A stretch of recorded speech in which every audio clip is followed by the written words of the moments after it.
And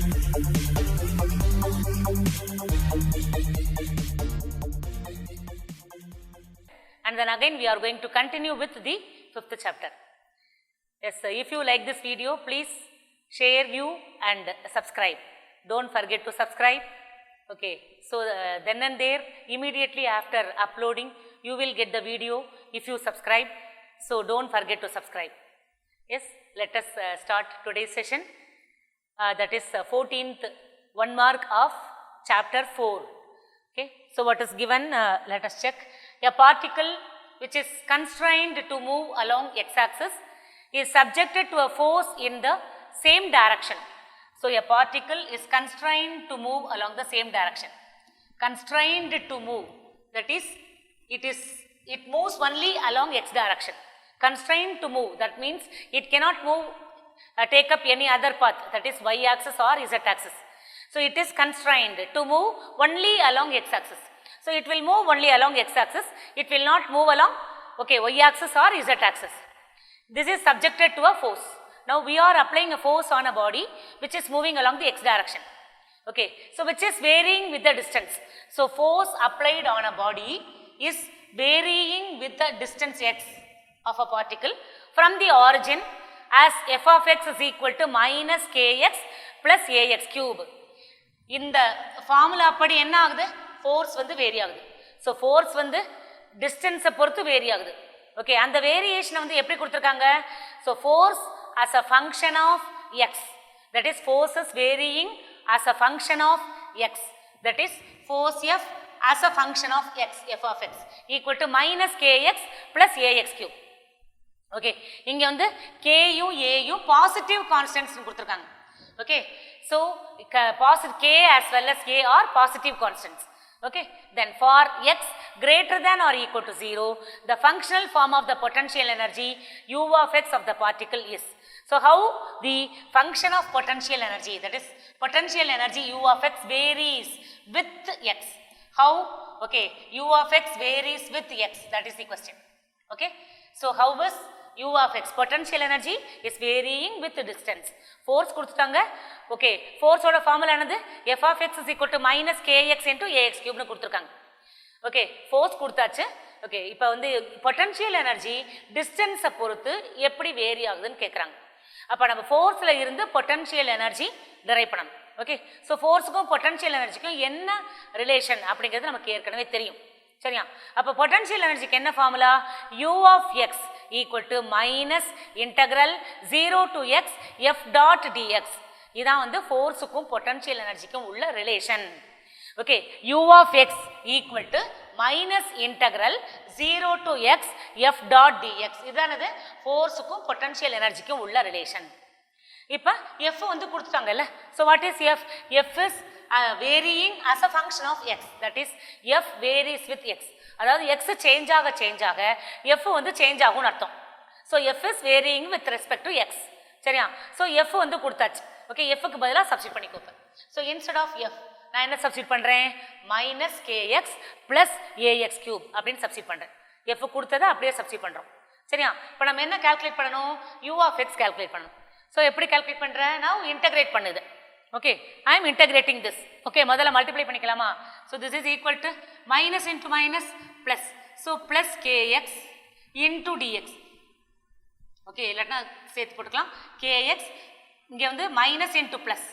Minus into plus becomes minus ax cube into dx. Okay, so this is integral 0 to x. Okay, so இப்போ என்ன பண்ணிட்டேன்னா மைனஸால் உள்ளே கொண்டு போய் multiply பண்ணிட்டேன். So plus kx, okay, minus ax cube into dx. இப்போ கேஎக்ஸை integrate பண்ண, கே வந்து கான்ஸ்டன்ட், வெளியில் எடுத்துரு. எக்ஸ் டிஎக்ஸை இன்டகிரேட் பண்ணால் எக்ஸ் ஸ்கொயர் பை 2. கேயை வந்து வெளியில் எடுத்துடணும். கேயை வெளியில் எடுத்துட்டு எக்ஸ் டிஎக்ஸ், எக்ஸை இன்டகிரேட் பண்ணுறேன். Integral x dx is x square by 2. So இதை இன்டகிரேட் பண்ணால் எக்ஸ் ஸ்கொயர் பை 2. அப்போ கே எக்ஸ் ஸ்கொயர் பை 2 கிடச்சிரும். ஓகே, ஸோ கேயை வந்து கான்ஸ்டன்ட் அப்படியே வச்சுட்டு எக்ஸை டிஃபரன்ஷியேட் இன்டகிரேட் பண்ணால் x square by 2. So you are getting k x square by 2 first term. சரியா? அடுத்து different integrate ax cube. A வந்து கான்ஸ்டன்ட், வெளியில் எடுத்துரு. எக்ஸ் கியூப் டிஎக்ஸ், இதை இன்டகிரேட் பண்ணால், okay, x cube dx integrate பண்ணா x power 4 by 4 தெரியும் நமக்கு. So X power n + 1 by n + 1 அதான் ஃபார்முலா இல்லை. So integral x power n dx integrate பண்ணானது x power n + 1 by n + 1 இதான் வந்து ஃபார்முலா. சரியா? இங்க நமக்கு 3 இருக்கு, பவர் 3. அப்ப a வந்து கான்ஸ்டன்ட், இன்டெகிரேட் பண்ண முடியாது. ஓகே, ஸோ எக்ஸ் கியூபை இன்டெகிரேட் பண்ணா எக்ஸ் பவர் 4 by 4. சரியா? ஸோ அப்ப இன்டெகிரல் எக்ஸ் கியூப் என்னது எக்ஸ் பவர் 4 by 4. அப்ப ஸோ நமக்கு இந்த டேர்ம் கிடைச்சிருக்கு. So u of x equal to kx² by 2 minus ax power 4 by 4. சரியா? இப்போ நெக்ஸ்ட் என்ன condition? Now u of x is equal to when u of x is equal to 0. Okay, when the function u of x is equal to 0, substitute பண்ண u of x 0 வா substitute பண்ணா என்ன கிடைக்கும்? kx² by 2 minus ax power 4 by 4 equal to 0. சரியா? So இதை simplify பண்ணு. அப்போ என்ன கிடைக்கும் நமக்கு? kx² equal to, ஸோ இந்த ஸ்டெப்பில் இருந்து ஸோ நமக்கு என்ன கிடைக்கிது? kx² by 2 minus ax power 4 by 4 equal to 0. Okay, now take this term to right side. அப்ப என்ன கிடைக்கும் நமக்கு? kx² by 2 by 2 equal to, take this term to right side. அப்ப plus ax power 4 by 4 கிடைக்கும். சரியா? this is ax power 4 by 4. இங்க 2வையும் 4ஐயும் cancel பண்ணா நமக்கு 2 கிடைக்கும். இந்த x²ஐயும் x power 4ஐயும் கேன்சல் பண்ணா x² கிடைக்கும். சரியா? ஓகே, ஸோ அப்போ இங்கே என்ன மிச்சம் இருக்கு? லெஃப்ட் சைடு k மட்டும் இருக்கு, ரைட் சைடு வந்து ax² by 2 இருக்கு நமக்கு ரைட் சைடு. இதுல இருந்து x கால்குலேட் பண்ணு. Okay, now what is x from this? So x² equal to 2k by a, which implies x is equal to root of 2k by a. So we got x value as root of 2k by a. சரியா? இப்போ so x value is root of 2k by ஏன்னு கிடச்சிருக்கு நமக்கு. இந்த x வேல்யூக்கும் u of எக்ஸுக்கும் நம்ம என்ன பண்ணுறோம்னா கிராஃப் வந்து ட்ரா பண்ணோன்னா we will be getting this answer. Okay, so if you draw a graph for 2k by a, okay, root of 2k by a, k is constant here. So x is inversely proportional to root of a. Okay, so x is inversely proportional to root of a. Here 2k is constant. So you will be getting x is inversely proportional to root of a. Okay, if you draw graph for this, you will be getting this kind of graph. So D is the answer. Yes, clear? Okay, so we have completed this sum. So this is 14th 1 mark. So if you want, you can take screenshot. Okay, then next sum. This is the last problem of this chapter. So 1 mark. Now a spring of force constant k is given. A spring of force constant k is cut into 2 pieces. ஒரு spring அதோட force constant என்னது? k. இதானது ஒரு spring, இதோட force constant வந்து k. நம்ம என்ன பண்றோம்னா இந்த ஸ்ப்ரிங்கை 2 பீசஸா கட் பண்றோம். so that எப்படி கட் பண்றோம்? ஒரு பீஸ் வந்து double the length of the other. 1 pieces, அப்ப first piece L1 double the length of the other 2L2 அந்த மாதிரி கட் பண்ணிக்கிறோம். ஒரு பீஸ் 2 சென்டிமீட்டர் அல்லது 2 மீட்டர்னா செகண்ட் பீஸ் வந்து 4 மீட்டரா இருக்கணும், அந்த மாதிரி கட் பண்றோம். So we are cutting the a single wire into 2 pieces so that L1 equal to 2L2 அந்த மாதிரி கட் பண்ணிக்கிறோம். சரியா? Okay, so now what is the question? So the longest piece will have a force constant of, இந்த வயரை cut பண்ணிட்டோம். இப்போ இந்த மாதிரி 2 வயர் கிடைச்சிருக்கு நமக்கு. இந்த லாங்கஸ்ட் இது வந்து ஸ்மாலஸ்ட் பீஸ், இது வந்து longest piece. Okay, the longest piece ஓட force constant என்னன்னு கேட்டிருக்காங்க. k வேல்யூ என்ன? இதான் வந்து question. Okay, a spring of force constant k is cut into 2 pieces such that 1 piece is double the length of the other. Okay, then the long piece will have a force constant of, long piece ஓட force constant என்ன அப்படின்னு கேட்டிருக்காங்க. சரியா? இப்போ calculate பண்ணலாமா? நமக்கு என்னது? L1 equal to 2L2 எடுத்துக்கிறோம். L1 தான் லாங்கஸ்ட் பீஸ் எடுத்துக்கிறோம். சரியா? L2 ஸ்மால் பீஸ் எடுத்துக்கிறோம். இது வந்து L1. ஓகே, இது வந்து L2. ஓகே, ஸோ L1 எவ்வளவு? L1 வந்து twice L2வா இருக்கு, 2 times L2வா இருக்கு, அந்த மாதிரி எடுத்துக்கிறோம். Okay, so L1 equal to 2 times L2 அந்த மாதிரி நம்ம எடுத்துக்கிறோம். சரியா? ஓகே, ஸோ ஏன்னா கொடுத்துருக்கு கொஸ்டின்லே. So 2 pieces such that 1 piece is double the length of the other. So L1 is double the length of the other 2L2. சரியா? இப்ப ரெண்டு L1 ரெண்டு பீஸையும் ஆட் பண்ணா நம்ம ரெண்டு பீஸோட லெங்த்தையும் ஆட் பண்ணா சிங்கிள் பீஸோட லெங்த் வந்து கிடைச்சிரும்ல. இந்த ரெண்டு பீஸோட லெங்த்தையும் ஆட் பண்ணா okay first piece that is first cut பண்றதுக்கு முன்னாடி இருந்த பீஸோட லெங்த் கிடைச்சிரும். அப்ப இதோட லெங்த் L1 இதோட லெங்த் L2. அப்ப L1ஐயும் L2ஐயும் ஆட் பண்ணா total length of the wire நமக்கு கிடைச்சிரும். ஸ்ப்ரிங் வந்து நமக்கு கிடைச்சிரும். So total length L equal to L1 + L2. இப்போ L1க்கு பதிலாக சப்ஸ்டிட் பண்ணிக்கலாமா? L1க்கு பதிலாக 2L2. ஸோ 2L2 + L2 இங்கே L1க்கு பதிலாக சப்ஸ்டிட் பண்ணு. 2L2 + L2 equal to L. 2L2 + L2 equal to L. 2L2 + L2 என்னது? 3L2. So 3L2 equal to L. இதில் இருந்து L2 கால்குலேட் பண்ணிக்கோ. So what is L2? L2 equal to L/3 or 1/3L எனக்கோ. சரியா? நமக்கு என்ன கொடுத்துருக்கு? ஒரு பீஸோட லெங்த் அது twice the length of other piece அப்படின்னு நமக்கு கொடுத்துருக்கு. அப்போ L1 ஈக்குவல் டு 2L2 அப்படின்னு கொடுத்துருக்கு. ஓகே ரெண்டு பீஸோட லெங்த்தையும் நமக்கு ஆட் பண்ணால் total length of the spring நமக்கு கிடச்சிரும். ஸோ அப்போ L1 + L2 ஈக்குவல் டு Lன்னு கிடச்சிரும். சரியா? இப்போ L1க்கு பதிலாக நம்ம என்ன சப்ஸ்டிட் பண்ணுறோம் அப்படின்னா 2L2 சப்ஸ்டிட் பண்ணுறோம். ஓகே ஸோ அப்போ 2L2 + L2 ஈக்குவல் டு Lன்னு கிடைக்கும். சரியா? இதுலேருந்து நம்ம என்ன கால்குலேட் பண்ணுறோம்னா L2 கால்குலேட் பண்ணிக்கிறோம். ஸோ L2 ஈக்குவல் டு 1/3Lன்னு கிடச்சிருக்கு. சரியா? ஓகே இதுலேருந்து திருப்பி L1 கண்டுபிடிச்சிரு. L1 equal to 2L2. L2க்கு பதிலாக சப்ஸ்டிட் பண்ணுங்க. L1 ஈக்குவல் டு 2L2 தெரியும். L2 கண்டுபிடிச்சிருக்கோம்ல என்ன 1/3L. அதை சப்ஸ்டிட் பண்ணிக்கோ. Instead of L2 1/3L.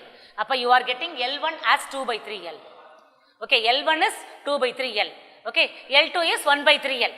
Okay so நமக்கு வந்து ரெண்டு பீஸோட லெங்க்த்தும் கிடச்சிருக்கு. ஓகே நமக்கு என்ன ஆனால் நமக்கு என்ன கேட்டிருக்காங்க? ஃபோர்ஸ் கான்ஸ்டன்ட் கேட்டிருக்காங்க. ஃபோர்ஸ் கான்ஸ்டன்ட்டும் லெங்க்த்தும் இன்வெர்ஸ்லி ப்ரொபோர்ஷனல் அப்படின்னு நமக்கு தெரியும். Okay what is force constant? Force constant is force required to produce unit displacement. What is force constant? Force constant K equal to force by length, force per unit length. இதுதான் force constant. Okay so force required to produce unit displacement. அப்போ கேயும் எல்லும் inversely proportional. ஏன்னா L டினாமினேட்டரில் இருக்கு. சரியா? Force கான்ஸ்டன்ட்டும் எல்லும் இன்வெர்ஸ்லி ப்ரொபோர்ஷனல். அப்போ K is inversely proportional to L. Okay so அதான் அந்த ஃபார்முலா எழுதியிருக்கோம். K is inversely proportional to L. சரியா? ஓகே ஸோ ஃபஸ்ட்டு இது K inversely proportional to L. இது வந்து ஒரிஜினல் ஃபோர்ஸ் கான்ஸ்டன்ட் K. சரியா? இப்போ நவ் ஃபர்ஸ்ட் பீஸோட ஃபோர்ஸ் கான்ஸ்டன்ட் என்ன? அது வந்து K1. Okay force constant of first piece அதான் லாங்கஸ்ட் பீஸ். லாங்கஸ்ட் பீஸோட ஃபோர்ஸ் கான்ஸ்டன்ட் தான் கேட்டிருக்கு. அந்த லாங்கஸ்ட் பீஸை நம்ம ஃபர்ஸ்ட் பீஸாக எடுத்துட்டு இருக்கோம். சரியா? அப்போ ஃபர்ஸ்ட் பீஸோட ஃபோர்ஸ் கான்ஸ்டன்ட் வந்து K1ன்னு எடுத்துக்கிறோம். ஓகே அப்போ K1 equal to okay so நமக்கு எப்படி கிடைக்கும் அப்படின்னா K1 is inversely proportional to L1. Okay K1 K is inversely proportional to L. அப்போ K1 is inversely proportional to L1. Okay புரியுதா எல்லாருக்கும்? So K is inversely proportional to L. அப்போ Kக்கு பதிலாக K1 போட்டுக்கோ, Lக்கு பதிலாக L1 போட்டுக்கோ. K1 inversely proportional to L1. Okay இப்போ substitute பண்ணிக்கோ. இப்போ ரெண்டையும் டிவைட் பண்ணு. K1ஐயும் Kயையும் டிவைட் பண்ண போகிறோம். பட் L1 என்ன கால்குலேட் பண்ணி வச்சிருக்கோம்? L1க்கு பதிலாக 2/3Lன்னு இங்கே சப்ஸ்டியூட் பண்ணிக்கலாம். ஏன்னா what is L1? L1 equal to 2/3L. அதை கொண்டு வந்து சப்ஸ்டியூட் பண்ணிக்கோ. அப்போ இங்கே சப்ஸ்டியூட் பண்ணால் இதை நான் ஃபஸ்ட் ஈக்குவேஷன் வச்சுக்கிறேன். சரியா? இங்கே சப்ஸ்டியூட் பண்ணு. இப்போ K1 ப்ரொபோர்ஷனல் டு L1க்கு பதிலாக 2/3L. இப்போ 2/3L. ஓகே ஸோ நான் இப்போ என்ன பண்ணுறேன் அப்படின்னா ஸோ இதை எப்படி எழுதிக்கலாம் அப்படின்னு சொன்னால் so K1 okay proportional to 3 நியூமரேட்டரில் போயிடும். அப்போ 3/2L கிடைக்கும். 3/2L கிடைக்கும். ஸோ 3 வந்து நியூமரேட்டரில் போயிடும். அப்போ 3/2L நமக்கு கிடைக்கும். சரியா? K proportional to 1/L first equation. Okay இங்கே K1 ப்ரொபோர்ஷனல் டு 3/2L இது செகண்ட் ஈக்குவேஷன். சரியா? ஸோ இப்போ நான் ரெண்டு ஈக்குவேஷனை டிவைட் பண்ணுறேன். Okay so 2 divided by 1. 2 divided by 1. So what is 2? K1 left side, இங்கே லெஃப்ட் சைடு வந்து K. K1/K equal to okay proportional cancel ஆகிடும் டிவைட் பண்ணா. Okay so 3/2L. K1க்கு பதிலாக 3/2L. ரெசிப்ரோகேட் பண்ணி எழுது. இதை இன்டூ டிவைட் பண்ணணும். டிவைட் பண்ணணும்னா ரெசிப்ரோகேட் பண்ணி எழுதணும். இதை இன்டூ போட்டு ஸோ மல்டிப்ளை பண்ணணும். ரெசிப்ரோகேட் பண்ணி மல்டிப்ளை பண்ணு. டிவைட் பண்ணுறதும் ரெசிப்ரோக்கல் எடுத்து மல்டிப்ளை பண்ணுறதும் ஒன்று தான். ஸோ அப்போ 1/L ரெசிப்ரோகேட் பண்ணி எழுது. அப்போ L/1. ஸோ ஒரு L கேன்சல் ஆகிடும், ஈக்குவல் டு 3/2 கிடைக்கும். ஸோ அப்போ K1 ஈக்குவல் டு இந்த K இந்த சைடு வந்துருமா, அப்போ இன்டு K 3/2K. இப்போ K1 equal to 3/2K. Yes, clear? So what is the answer? K1 equal to 3/2K. So what is the force constant of the first wire? The force constant of the first wire is K1 equal to 3/2K. Yes, are you all clear? So that's all about 1 mark of 4th chapter. Hope you all understood all the 1 marks. Okay, let us now begin the 5th chapter. Yes, clear? Yes. Now unit 5, motion of system of particles and rigid bodies. So this chapter is very interesting chapter, quite interesting, and all are almost derivation type questions. Okay, so very simple, very few theory questions are there. Okay, almost all the questions are derivative type, very simple question. So though the questions look alike, okay, all the questions are very simple. Okay, so you can learn very easily if you listen to my class. So as soon as you listen my class, you take down the notes. Okay, it will be very helpful for you to learn for the public examination. Take screenshot, because whatever the steps are missing in the book will be there in my class. Okay, so I will be deriving full derivation. So listen carefully and okay, so try to attain the maximum knowledge from my class. Okay, yes. So let us start now unit 5, motion of system of particles and rigid bodies. So this is the topic of 5th chapter. Okay, now see, now generally in whatever object we come across in everyday life, so many objects we are coming across in everyday life, most of the objects are consisting of large number of small particles. illa ஒரு பெரிய object எடுத்துக்கணும்னு வச்சுக்கோங்க, அந்த object வந்து made up of large number of small particles. இல்லை, இப்போ ஒரு பெரிய ஸ்டோன் எடுத்து உடைச்சினா என்ன ஆகும், சின்ன சின்ன பார்ட்டிகிள்ஸாக கிடைக்கும். இல்லை, அப்போ அந்த சின்ன சின்ன பார்ட்டிகளோட கலெக்ஷன் அதானது பெரிய ஸ்டோன். இல்லை, அப்போ ஒரு பெரிய object, large object it's a collection of large number of small particles அப்படின்னு நம்ம சொல்லலாம். ஓகே, ஸோ இந்த மாதிரி ஆப்ஜெக்ட்ஸை நம்ம வந்து everyday we are coming across. Okay, நம்ம வந்து லாஸ்ட் லெசன் வரைக்கும், ஓகே 4th சாப்டர் வரைக்கும் நம்ம வந்து எதை பற்றி நம்ம கண்டுக்கவே இல்லை அப்படின்னா, சைஸ் ஆஃப் த ஆப்ஜெக்டை பற்றியோ ஷேப்பை பற்றியோ நம்ம வந்து டீலே பண்ணலை. ஓகே, ஸோ பெரிய ஆப்ஜெக்டாக இருந்தாலும் சரி, சின்ன ஆப்ஜெக்டாக இருந்தாலும் சரி, நம்ம என்னவா அசியூம் பண்ணிட்டோம் அப்படின்னா பாயிண்ட் மாஸாக அசியூம் பண்ணிட்டோம். ஓகே, ஸோ பாயிண்ட் மாஸ் தான் ஃபர்ஸ்ட் நம்ம ஒரு பெரிய ஆப்ஜெக்டோடைய மோஷனை அனலைஸ் பண்ணணும். அப்படி அனலைஸ் பண்ணுறதுக்கு நம்ம என்ன எடுத்துட்டோம் அப்படின்னா, பெரிய ஆப்ஜெக்டை நம்ம ஒரு பாயிண்ட் ஆப்ஜெக்டாக அசியூம் பண்ணி தான் இது வரைக்கும் 4th சாப்டர் வரைக்கும் நம்ம டீல் பண்ணிட்டு இருந்தோம். ஓகே, நம்ம சைஸை பற்றியோ ஷேப்பை பற்றியோ கவலையே படலை. ஏன்னா நம்ம எவ்வளோ பெரிய சைஸாக இருந்தாலும் சரி, என்ன ஷேப்பாக இருந்தாலும் சரி, நம்ம ஃபைனலாக என்ன பண்ண போகிறோம், ஒரு பாயிண்ட்டை வச்சுட்டு இதான் அந்த ஆப்ஜெக்ட்னு சொல்ல போகிறோம். அதனால நம்ம என்ன பண்ணலை, 4th சாப்டர் வரைக்கும் நம்ம ஒரியே பண்ணிக்கல. எதை பற்றி, சைஸை பற்றியோ ஷேப்பை பற்றியோ நம்ம ஒரியே பண்ணிக்கல. ஓகே, ஆனால் இந்த லெசனில் பாயிண்ட் ஆப்ஜெக்ட்டுங்கிற இதையே நம்ம வந்து எடுத்துக்க போகிறதில்ல. நம்ம பிக் சைஸ் ஆப்ஜெக்டை பற்றி தான் நம்ம என்ன பண்ண போகிறோம், டீல் பண்ண போகிறோம். சரியா? So we are going to okay, so consider the bulk object in this chapter, not the point object. சரியா? ஒரு பெரிய ஆப்ஜெக்டை இதுவரைக்கும் பாயிண்ட் ஆப்ஜெக்டாக அசியூம் பண்ணிட்டு நம்ம மோஷனை அனலைஸ் பண்ணிட்டு இருந்தோம் போன லெசன் வரைக்கும். ஆனால் இந்த சாப்டரில் நம்ம பல்க் ஆப்ஜெக்டை okay large number of collection of பார்ட்டிகிள்ஸாக எடுத்து பிக் ஆப்ஜெக்ட்னே வச்சு நம்ம அனலைஸ் பண்ண போகிறோம். சரியா? இப்போ ஒரு பாடி வந்து மூவ் ஆகுதுன்னு வச்சுக்கலாமே, ஒரு பெரிய ஆப்ஜெக்ட் வந்து மூவ் ஆகுதுன்னு வச்சுக்கோ. ஓகே, அப்படி மூவ் ஆகுதுன்னா என்ன அர்த்தம் அப்படின்னா, அதில் உள்ள பார்ட்டிகிள் எல்லாம் சேர்ந்து மூவ் ஆகுதுன்னு அர்த்தம். இல்லை, இப்போ ஒரு பெரிய ஆப்ஜெக்ட் இருக்கு. பெரிய ஆப்ஜெக்ட்டுங்கிறது என்ன, it is a collection of large number of object particles. இல்லை, அப்போ அந்த ஆப்ஜெக்ட் மூவ் ஆனால் எது மூவ் ஆகுதுன்னு அர்த்தம், எல்லா பார்ட்டிகிளும் சேர்ந்து மூவ் ஆகுதுன்னு அர்த்தம். Okay, so motion of a big body is nothing but motion of collection of particle as a whole. சரியா? ஸோ எல்லா பார்ட்டிகளும் ஒன்றா சேர்ந்து அட் அ டைம் மூவ் ஆகுது, அதான் motion of a big body. So ஒரு பாடி பிக் ஆப்ஜெக்ட் மூவ் ஆகுது அப்படின்னா நம்ம என்ன சொல்றோம்? So motion of a big object is nothing but motion of collection of particles as a whole. Particle தனித்தனியாக move ஆகலை, எல்லாம் சேர்ந்து ஒன்னா மூவ் ஆகுதுன்னு அர்த்தம். நிறைய பார்ட்டிகல் ஒன்னா மூவ் ஆகுது தான் நம்ம okay so as a whole பாடி அப்படின்னு நம்ம சொல்றோம். சரியா? ஓகே, அதை வந்து நம்ம டீல் பண்ணணும் அப்படின்னா நமக்கு சென்டர் ஆஃப் மாஸ் அப்படிங்கிற ஒரு டேர்ம் நம்ம இன்ட்ரடியூஸ் பண்ணுறோம். ஓகே, இதை பற்றி நமக்கு தெரியணும் அப்படின்னு சொன்னால் சென்டர் ஆஃப் மாஸ்னா என்னன்னு நமக்கு தெரியணும்.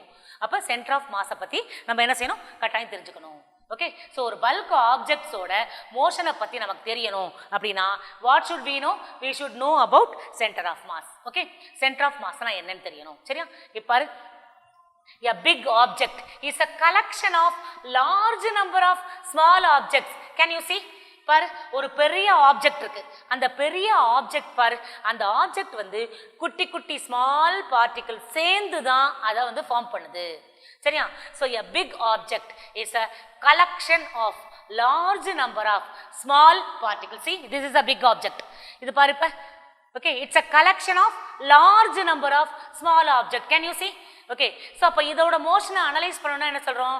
Motion of small particles as a whole, all the particle as a whole is nothing but motion of a big object. ஒரு பிக் ஆப்ஜெக்ட் மூவ் ஆகுது அப்படின்னா என்ன அர்த்தம்? ஸ்மால் பார்ட்டிகல்ஸ் ஃபுல்லாக ஒன்னா சேர்ந்து மூவ் ஆகுதுன்னு அர்த்தம். சரியா? So that is called motion of collection of all the particles. Okay, it's nothing but okay so big object motion. Okay, இப்போ நம்ம இதை பற்றி படிக்கணும்னு வச்சுக்கோங்க, நமக்கு வந்து ரெண்டு ஃபோர்ஸை பற்றி நமக்கு தெரிஞ்சிருக்கணும் கட்டாயம். ஒன்று இன்டர்னல் ஃபோர்ஸ், இன்னொன்று என்னென்னா எக்ஸ்டர்னல் ஃபோர்ஸ். இந்த ரெண்டு ஃபோர்ஸையும் பற்றி நமக்கு வந்து கிளியர் ஐடியா இருக்கணும் கட்டாயம். ஓகே, ஸோ இன்டர்னல் ஃபோர்ஸ்னா என்ன, எக்ஸ்டர்னல் ஃபோர்ஸ்னா என்ன அப்படிங்கிறது தெரியணும். இப்போ நம்ம ஒரு சிஸ்டம் அப்படின்னு எடுத்துக்கலாம். இப்போ ஒரு சிஸ்டம்னு வச்சுக்கோங்க, ஒரு பெரிய ஆப்ஜெக்ட் எடுத்துக்கிறேன் நீ, அந்த ஆப்ஜெக்ட் வந்து ஒரு சிஸ்டம். சரியா? ஓகே, அந்த ஒரு பெரிய ஒரு ஸ்டோன் எடுத்துக்கிறேன்னு வச்சுக்கோங்க, அதை வந்து ஒரு சிஸ்டம் அப்படின்னு நம்ம எடுத்துக்கலாம். சரியா? அந்த சிஸ்டத்தில் எவ்வளோ இருக்குது? நிறையா பார்ட்டிகல்ஸ் இருக்கும். சரியா? இப்போ ஒரு பார்ட்டிக்கிள் இன்னொரு பார்ட்டிக்கிளுக்கு மேலே கட்டாயம் ஒரு ஃபோர்ஸை எக்ஸர்ட் பண்ணும். ஓகே, ஸோ சிஸ்டம்ங்கிறது என்னது? ஏதோ ஒரு பெரிய ஆப்ஜெக்ட், இதை தான் நான் வந்து ஒரு சிஸ்டம் அப்படின்னு எடுத்துக்கிறேன். This is a system. Okay, so the system is consisting of large number of small particles. Okay, நிறைய பார்ட்டிகிள்ஸ் சேர்ந்தது தான் வந்து என்னது? சிஸ்டம் அப்படின்னு நம்ம சொல்றோம். இதை தான் நம்ம என்ன சொல்றோம் அப்படின்னா ஒரு சிஸ்டம் அப்படின்னு நம்ம சொல்றோம். சரியா? இந்த சிஸ்டம்ல ஓகே என்ன ஆகும்னா ஒரு பார்ட்டிகிள் இன்னொரு பார்ட்டிகிள் மேல கண்டினியூஸா ஃபோர்ஸை வந்து எக்ஸர்ட் பண்ணிட்டே இருக்கும். ஓகே, அப்போ இந்த பார்ட்டிகிள் மேலே எக்ஸர்ட் பண்ணும், இந்த பார்ட்டிகிள் இது மேலே எக்ஸர்ட் பண்ணும், இந்த பார்ட்டிகிள் இது மேலே எக்ஸர்ட் பண்ணும், இந்த மாதிரி. ஓகே, எல்லா பார்ட்டிகிளுமே ஒவ்வொரு பார்ட்டிகிளுமே இன்னொரு பார்ட்டிகிள் மேலே என்ன ஆகும்? ஒரு ஃபோர்ஸை எக்ஸர்ட் பண்ணிகிட்டே இருக்கும். ஃபோர்ஸ் வந்து எக்ஸர்ட் ஆகிட்டே இருக்கும். இப்போ இந்த சிஸ்டத்துக்குள்ளேயே இது வந்து ஒரு சிஸ்டம். ஓகே, இந்த சிஸ்டத்துக்குள்ள உள்ள பார்ட்டிகிள் ஒன்று மேலே ஒன்று எக்ஸர்ட் பண்ணுற ஃபோர்ஸை இன்டர்னல் ஃபோர்ஸ்ன்னு நம்ம சொல்லுவோம்.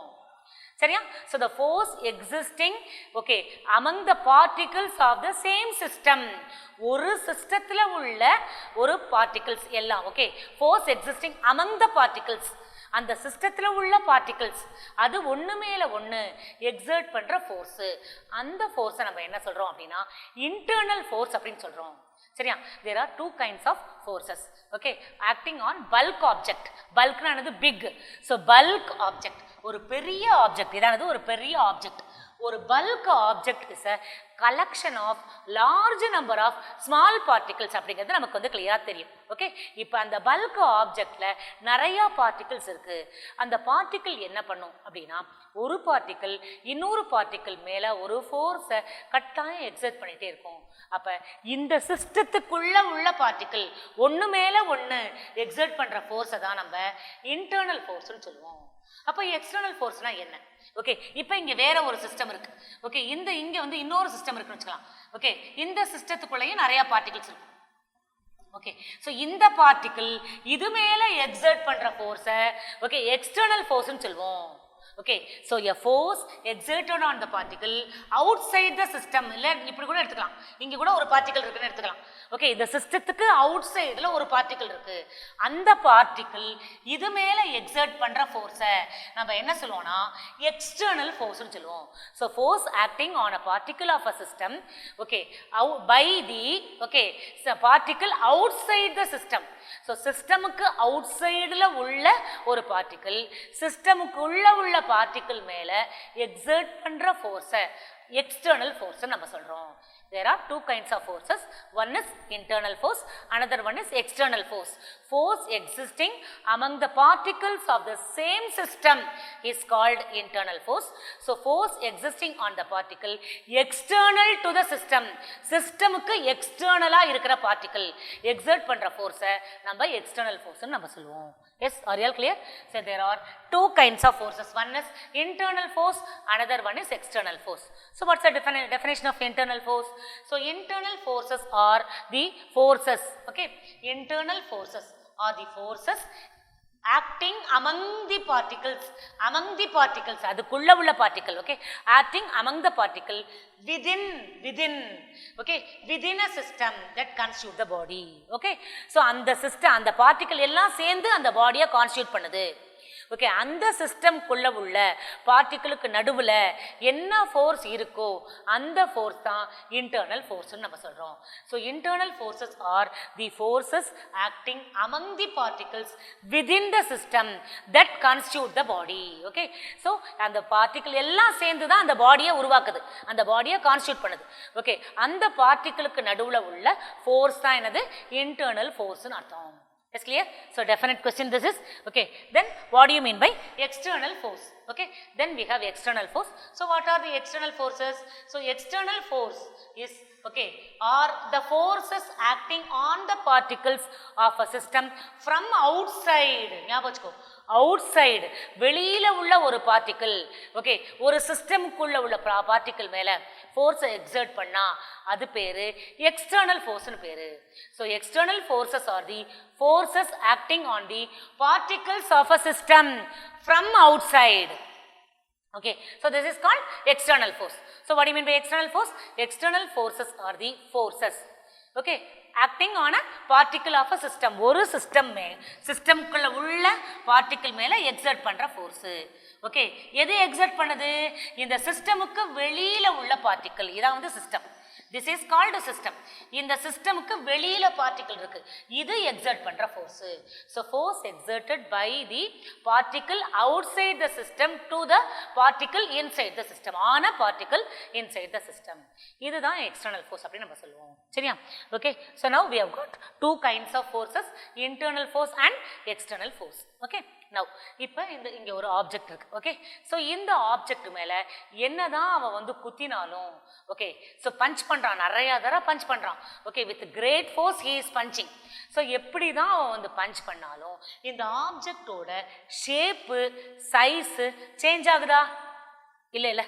ஓகே, சைஸும் ஷேப்பும் அந்த ஆப்ஜெக்ட்டுக்கு சேஞ்சே ஆகலை, என்னதான் வந்து ஃபோர்ஸ் அது மேலே ஆக்ட் ஆனாலும் பார்.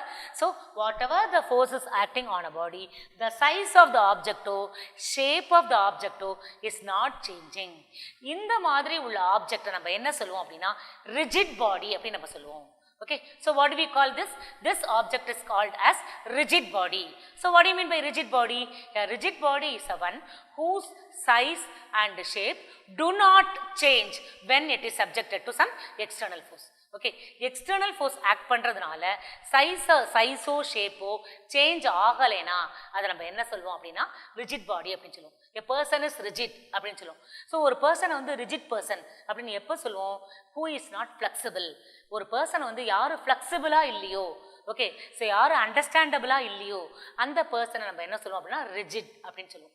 அதை மாதிரி எந்த ஒரு ஆப்ஜெக்ட் வந்து தன்னோட சைஸையோ ஷேப்பையோ சேஞ்ச் பண்ணிக்க விரும்பலையோ, சேஞ்ச் பண்ணிக்காதோ, okay, so even when subjected to force, so external force apply பண்ணதுக்கு அப்புறம் கூட அதோட சைஸோ ஷேப்போ சேஞ்ச் ஆகலைனா அந்த பாடியை நம்ம என்ன சொல்லுவோம் அப்படின்னா ரிஜிட் பாடின்னு சொல்லுவோம். So what is rigid body? So rigid body is one which, okay, maintains its definite and fixed shape. Shape வந்து என்ன பண்ணும்? Maintain பண்ணும். Shape change பண்ணிக்காது. Rigid body is the one which maintains its definite and fixed shape. எப்ப? Even when an external force acts on it. External force வந்து அது மேல continuous-ஆ act பண்ணா கூட என்ன ஆகாது? ரிஜிட் பாடி வந்து அதோட சைஸையோ ஷேப்பையோ சேஞ்ச் பண்ணிக்காது. Okay, definite definition this is. Okay, what is rigid body? So rigid body is one which maintains its definite and fixed shape. Okay, definite and fixed shape even when external forces acting on it. So what is rigid body? So a rigid body is one so which maintains definite and fixed shape. Okay, even when external force acts on it. Okay, so such a body is called rigid body. Okay, yes, so we are going to deal about this rigid body only in this chapter. Okay, இப்போ rigid body, இப்போ இந்த rigid body அப்படிங்கிறது ஒன்றும் பாசிபிளா? Rigid body வந்து பாசிபிளா? Real லைஃப்பில் இந்த rigid body வந்து பாசிபிளா? Okay, என்னென்னலாம் ரிஜிட் பாடி இருக்குது பார். ஸோ இது wheel. Okay, so wheel of a car இது வந்து ரிஜிட் பாடி தான். Okay, so which will not change its size or shape. Okay, so spinning top. So spinning top is an example for rigid body. Okay, so இது என்ன பண்ணாது? It will not change its size or shape. So even when subjected to external force. Okay, நீ force apply பண்ணா கூட என்ன ஆகாது? அதோட சைஸோ ஷேப்போ சேஞ்சே ஆகாது. Okay, so example for rigid body. Okay, then இந்த மாதிரி பாரு, bridge. இது மேல நீ என்னதான் நீ force apply பண்ணாலும் எவ்வளோ ஹெவி வெஹிக்கிள் இது மேல பாஸ் ஆனா கூட, ஓகே, ஸோ இந்த பிரிட்ஜ்லாம் என்ன பண்ற? ஓவர் பிரிட்ஜ் எல்லாம் so heavy vehicle, bus, car, லாரின்னு அவ்வளோ ஹெவி டியூட்டி வெஹிக்கிள்ஸ் தான் பாஸ் ஆகுது அது மேலே. ஓகே, ஸோ அப்படி வந்து பிளையானா கூட இதோட ஷேப்போ சைஸோ என்ன ஆகாது? சேஞ்ச் ஆகாது. such type of bridges பார், இந்த bridges. Okay, so over bridges. இந்த bridges மேலே என்ன தான் நம்ம வந்து ஓகே ஹெவி வெயிட் வந்து வச்சா கூட என்ன ஆகாது? சைஸோ ஷேப்பும் சேஞ்ச் ஆகாது. அது மாதிரி பிளானட்ஸ், எல்லா பிளானட்ஸுமே என்ன ஆகாது? ஃபோர்ஸ் அப்ளை பண்ணுறதுனால அதோட சைஸையோ ஷேப்பையோ சேஞ்ச் பண்ணிக்காது. ஸோ அப்படி இருக்கிற ஆப்ஜெக்டை நம்ம என்ன சொல்கிறோம் அப்படின்னா ரிஜிட் பாடின்னு சொல்கிறோம். Okay, so external force apply பண்ணால் கூட எந்த ஆப்ஜெக்டோட சைஸும் ஷேப்பும் சேஞ்ச் ஆகலையோ அந்த ஆப்ஜெக்டை நம்ம என்ன சொல்கிறோம் அப்படின்னா ரிஜிட் பாடின்னு சொல்கிறோம். ஆனால் இன் ஜென்ரல் ப்ராக்டிக்கலாக பார்த்தீங்கன்னா ரிஜிட் பாடி அப்படிங்கிறது ஒன்று கிடையவே கிடையாது. ரிஜிட் பாடின்னு ஒன்று இருக்கிறதுக்கு சான்ஸே கிடையாது. நம்ம வந்து ஒரு ஃபோர்ஸ் வந்து எறும்பு ஊற கல் தேயும் அப்படின்னு சொல்லுவாங்கல்ல. ஸோ எறும்பு வந்து அப்ளை பண்ணுற ஃபோர்ஸ் வந்து ரொம்ப கம்மியாக இருந்தால் கூட என்னாகும்? கல் வந்து ஒரு நாளைக்கு தேஞ்சே ஆகும். சரியா? ஸோ அப்போ என்னது என்ன ஆகும்னா எக்ஸ்டர்னல் ஃபோர்ஸ் வந்து அப்ளை பண்ண கொஞ்சமாவது அதில் சேஞ்சஸ் இருக்கும்.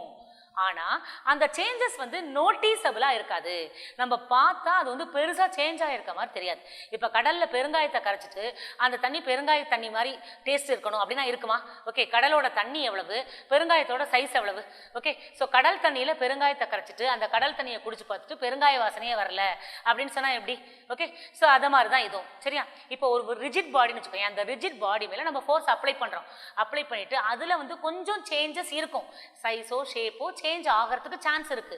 ஆனா அந்த சைஸையோ ஷேப்பையோ நம்ம வந்து நோட்டீஸ் பண்ண முடியாது. நெக்லெக்ட் பண்ற அளவுக்கு இருந்தா அந்த பாடியை நம்ம என்ன சொல்லுவோம் அப்படின்னா ரிஜிட் பாடி அப்படின்னு சொல்லுவோம். So what are the examples for rigid body? So rigid body example, best examples are okay, so another wheel of a car. Okay, it's a best example for rigid body. Then spinning top is the best example for rigid body. Then so bridge, okay, steel bridges, steel beams. Okay, and then steel bridges are example for rigid body, and planets are also rigid body. Okay, these are all examples for rigid body. So what do you mean by rigid body? Rigid body is a one whose size and shape do not change when subjected to external force. So external force apply பண்றதுனால எந்த பாடியோட சைஸோ ஷேப்போ change ஆகலையோ அந்த பாடியை நம்ம வந்து rigid பாடின்னு சொல்றோம். Okay, அப்போ ஏன் வந்து சைஸ் ஷேப்பு சேஞ்ச் ஆக மாட்டேங்குது அப்படின்னா ஓகே அந்த இன்டர் அட்டாமிக் டிஸ்டன்ஸ் ஒரு ஆப்ஜெக்டில் உள்ள inter atomic distance, that is ஒரு ஆட்டமுக்கும் இன்னொரு ஆட்டமுக்கும் உள்ள டிஸ்டன்ஸ் வந்து சேஞ்ச் ஆகாது எக்ஸ்டர்னல் ஃபோர்ஸ் அப்ளை பண்ணா. ஸோ அப்படி டிஸ்டன்ஸ் சேஞ்ச் ஆகலைன்னா ரிஜிட் பாடியோட சைஸும் ஷேப்பும் நமக்கு சேஞ்ச் ஆகாது. இப்போ சே ஃபார் எக்ஸாம்பிள் ஓகே நம்ம என்னது ஒரு ஆப்ஜெக்ட் எடுத்துக்கிறோம். Okay so this is a rigid பாடின்னு எடுத்துக்கலாம். ஓகே இந்த ரிஜிட் பாடியில் நிறைய ஆப்ஜெக்ட் நிறைய பார்ட்டிகல்ஸ் இருக்குல்ல. So it's a combination of large number of particles. Okay இந்த மாதிரி நிறைய பார்ட்டிகல்ஸ் இருக்கு. இப்போ ஸோ நம்ம எக்ஸ்டர்னல் ஃபோர்ஸ் அப்ளை பண்ணுறோம் இந்த ரிஜிட் பாடி மேலே. ஸோ வெளியிலேருந்து நீ இந்த ஆப்ஜெக்டை புஷ் பண்ணால் கூட அதோட சைஸும் ஷேப்பும் சேஞ்ச் ஆகாது. ஏன் சேஞ்ச் ஆகலைன்னா இந்த டிஸ்டன்ஸ். ஓகே இது ஒரு ஆட்டம்னு எடுத்துக்கலாம், இது ஒரு ஆட்டம் எடுத்துக்கலாம், இது ஒரு ஆட்டம், இது ஒரு atom. Okay all the matter is made up of atoms அப்படிங்கிறது நமக்கு தெரியும். So in general every matter in the universe is made up of atoms அப்படின்னு தெரியும். ஓகே ஸோ இப்போ எந்த ஒரு ஆப்ஜெக்ட்லையுமே ஆட்டம்ஸ் இருக்கும். ஓகே இப்போ ஒரு ஆட்டமுக்கும் இன்னொரு ஆட்டமுக்கும் நடுவில் உள்ள இந்த டிஸ்டன்ஸ் இதை நம்ம R1 எடுத்துக்கலாமே, இந்த டிஸ்டன்ஸ் R2ன்னு எடுத்துக்கலாம், இந்த டிஸ்டன்ஸ் R3 அண்ட் இந்த டிஸ்டன்ஸ் R4. இப்போ நம்ம அப்ளை பண்ணுற எக்ஸ்டர்னல் ஃபோர்ஸ்னால இந்த டிஸ்டன்ஸ் மாறவே மாறாது. அப்படி மாறவே மாறாததுனால சைஸும் மாறாது. இப்போ சைஸ் ஆஃப் த ஆப்ஜெக்டும் ஷேப் ஆஃப் த ஆப்ஜெக்டும் ஏன் மாறலை அப்படின்னு சொன்னால் interatomic distance do not change when it is subjected to external force or when we apply external force. சரியா? ஸோ அந்த ஆப்ஜெக்ட்டுக்கு மேலே எக்ஸ்டர்னல் ஃபோர்ஸ் அப்ளை பண்ணுறதுனால டிஸ்டன்ஸ் வேரியேஷன் இல்லை. அதனால என்ன ஆகுது, அந்த சைஸும் ஷேப்பும் சேஞ்ச் ஆகலை. ஆனால் நான் ஏற்கனவே சொல்லிட்டேன் ரிஜிட் பாடி அப்படிங்கிறது நாட் பாசிபிள். ஆனால் நம்ம எப்படி எடுத்துக்கிறோம் அப்படின்னா ரிஜிட் பாடின்னு எந்த கன்சிடரேஷனில் நம்ம வந்து ரிஜிட் பாடி அப்படின்னு சொல்கிறோம் அப்படின்னா ஓகே அந்த சேஞ்சஸ் வந்து கொஞ்சம் ரொம்ப வந்து நெக்லிஜிபிளாக இருக்கும். ஓகே நெக்லிஜிபிளாக இருக்கும். ஓகே ஸோ அல்லது இந்த சேஞ்சஸ் வந்து நாட் நோட்டீஸபிளாக இருக்கும். ஓகே அப்படி இருந்தால் அந்த ஆப்ஜெக்ட் நம்ம என்ன சொல்கிறோம், ரிஜிட் பாடி அப்படின்னு நம்ம சொல்கிறோம். Yes did you all understand? Okay so this is called rigid body. That's all about rigid body. Okay next we are going to discuss about center of mass. Okay இப்போ center of mass na enna. Okay இப்போ rigid body வந்து move ஆகுதுன்னு வச்சுக்கோங்க. ஒரு rigid body move ஆகுதுன்னா நான் ஏற்கனவே சொல்லியிருக்கேன் ரிஜிட் பாடி அப்படிங்கிறது collection of large number of particles. Okay ஒரு matter is made up of large number of particles. அல்லது ஒரு பிக் ஆப்ஜெக்ட் அப்படின்னு எடுத்துட்டீங்கன்னா அந்த பிக் ஆப்ஜெக்ட் வந்து consisting of large number of பார்ட்டிகல்ஸ்ன்னு சொல்லலாம். அப்போ அந்த பிக் ஆப்ஜெக்ட் மூவ் ஆகும்போது அந்த ஆப்ஜெக்டில் உள்ள எல்லா பார்ட்டிகளும் ஒரே பாத்தில் தான் மூவ் ஆகுது அப்படின்னு நம்ம சொல்ல முடியாது. ஒரு பிக் ஆப்ஜெக்ட் எடுத்துக்க சே ஃபார் எக்ஸாம்பிள் வீல். நம்ம வந்து ஒரு வீல் எடுத்துக்கலாம். ஓகே ஸோ நான் ஒரு வீலை அசியூம் பண்ணிக்கிறேன். ஓகே இந்த வீல் வந்து நம்ம அசியூம் பண்ணிட்டோம்னா இந்த வீலில் உள்ள ஒவ்வொரு பார்ட்டிகளும் ஓகே ஒரே டைரக்ஷனில் தான் மூவ் ஆகுது அப்படின்னு நம்ம சொல்ல முடியாது. சப்போஸ் இந்த வீல் வந்து இப்படி ரொட்டேட் ஆகுதுன்னு வச்சுக்கலாம், இந்த டைரக்ஷனில் ரொட்டேட் ஆகுது, இப்படி ரொட்டேட் ஆகி இப்படி மூவ் ஆகுதுன்னு வச்சுக்கலாம். இந்த வீல் வந்து இப்படி மூவ் ஆகுது, இந்த டைரக்ஷனில் மூவ் ஆகுது. அப்படி மூவ் ஆகும்போது அந்த வீலில் உள்ள ஒவ்வொரு பார்ட்டிகளும் ஒரே டைரக்ஷனில் தான் மூவ் ஆகுதுன்னு சொல்ல முடியாது. இப்போ சே ஃபார் எக்ஸாம்பிள் இந்த சென்டர் பாயிண்ட் எடுத்துக்கிறேன்னு வச்சுக்கோங்க, இந்த வீலோட சென்டர் பாயிண்ட்டை, இந்த சென்டர் பாயிண்ட்டு இந்த டைரக்ஷனில் மூவ் ஆகும். ஓகே ஆனால் நீ அதுலேயே வேற பாயிண்ட்டை சூஸ் பண்ணுறேன்னு வச்சுக்கோங்க, இங்கே டாப் பாயிண்ட்டை சூஸ் பண்ணுறேன்னு வச்சுக்கோங்க, இந்த டாப் பாயிண்ட் வந்து எப்படி மூவ் ஆகும் அப்படின்னா ஓகே சப்போஸ் இந்த டாப் பாயிண்ட் எப்படி மூவ் ஆகும்னா இந்த டைரக்ஷனில் மூவ் ஆகும். இந்த டாப் பாயிண்ட் இந்த டைரக்ஷனில் மூவ் ஆகும். இதுவே இந்த பாட்டம் பாயிண்ட்டை சூஸ் பண்ணுறேன்னு வச்சுக்கோங்க, அது இந்த டைரக்ஷனில் மூவ் ஆகும். சரி அப்போ தான் ரொட்டேட் ஆகும்ல, வீல் ரொட்டேட் ஆகும்போது இது வந்து இப்படி தான் மூவ் ஆகும். அது மாதிரி இங்கே ஒரு பார்ட்டிக்கல் சூஸ் பண்ணினா அந்த பார்ட்டிக்கல் இந்த டைரக்ஷன்லையும், இங்கே ஒரு பார்ட்டிக்கல் சூஸ் பண்ணால் அது இந்த டைரக்ஷன்லையும் மூவ் ஆகும். புரியுதா? அப்போ ஒரு ரிஜிட் பாடியில் ஒரு மூவ் ஆகுதுன்னு வச்சுக்கோங்க, ஒரு rigid body as a whole move ஆகுதுன்னு வச்சுக்கோ, அந்த ரிஜிட் பாடியில் உள்ள ஒவ்வொரு பார்ட்டிக்கிளும் வேற வேற பாத்தில் மூவ் ஆகும். It will not take the same path. சரியா?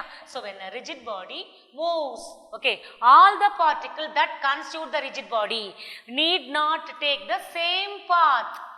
சேம் பாத்தில் மூவ் ஆகாது, ஒவ்வொரு பார்ட்டிகளும் ஒவ்வொரு பாத்தில் மூவ் ஆகும். எதை பொறுத்து? Depending upon the type of motion.